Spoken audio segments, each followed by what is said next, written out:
Hey guys, coming at you with a burb update. Had a great year this year, got into the 12s with the truck, ended up with a new best time of 12.95 at 105. I had a 1.860 foot, and that was all just I owe it to the 4,000 stall Circle D converter. It made a huge difference, and as well as the 430s.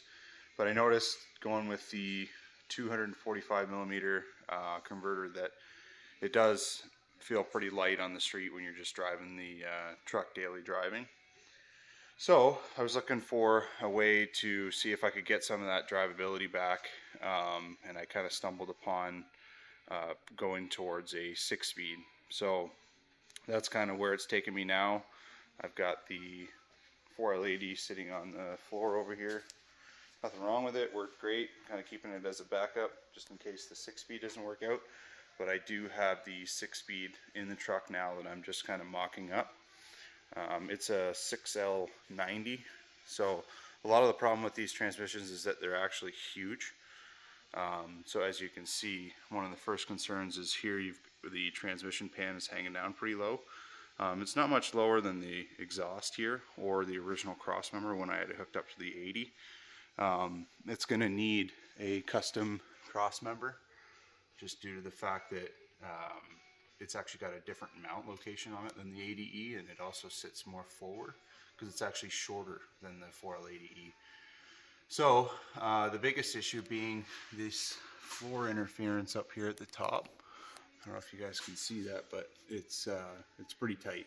And a lot of guys, they say they want to go towards a 4x4 hump, but I really didn't want to get into cutting the floor apart on this truck because the interior is in really nice shape. So I figured I would pick a cheap tranny up and just kind of check it out and see how it is.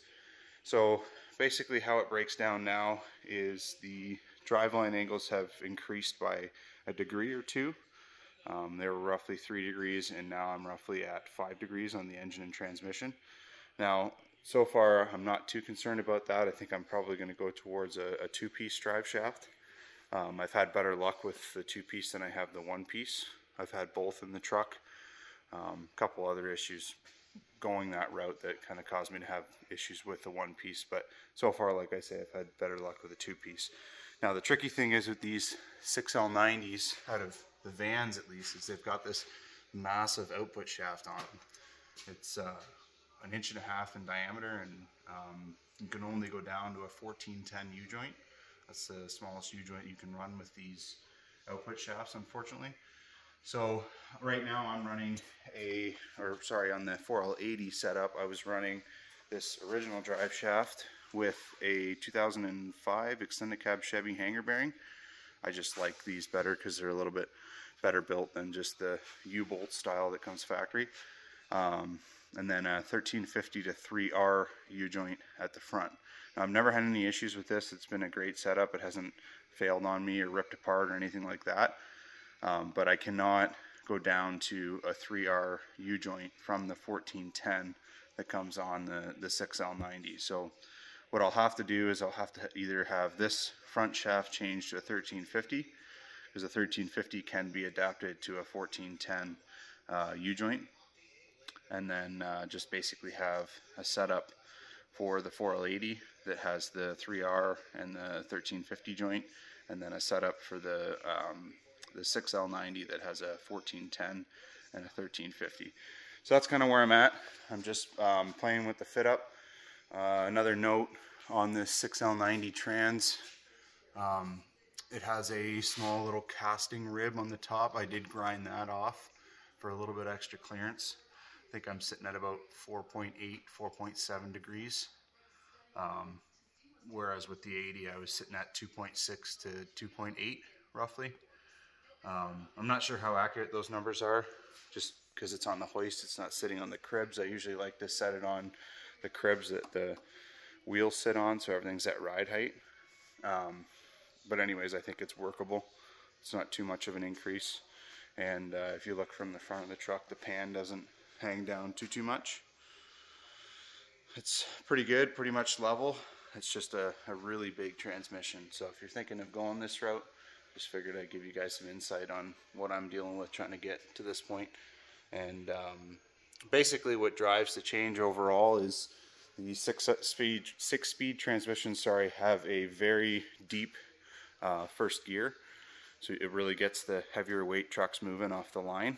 And I went through all the gear ratio calculations, and I'm actually going to drop down to a 3200 to 3400 stall, and then actually go back down to 373s in the rear, and it will still be way shorter of a first gear than even with the 4L80 and 430s. So the idea is I get a shorter first gear to get me moving a little quicker out of the line, and I get the drivability of lower RPM on the highway, and a smaller converter that helps move the truck just as well due to the short gear ratios. So I'll keep you guys posted. I'm going to have to make my own transmission cross member because the transmission is a little bit shorter than the 4L80. So I'll keep you guys posted on that and show you kind of my progress. I'm kind of thinking these holes in the in the frame here that are actually 4 different transmission mounts depending on what transmission came in these trucks.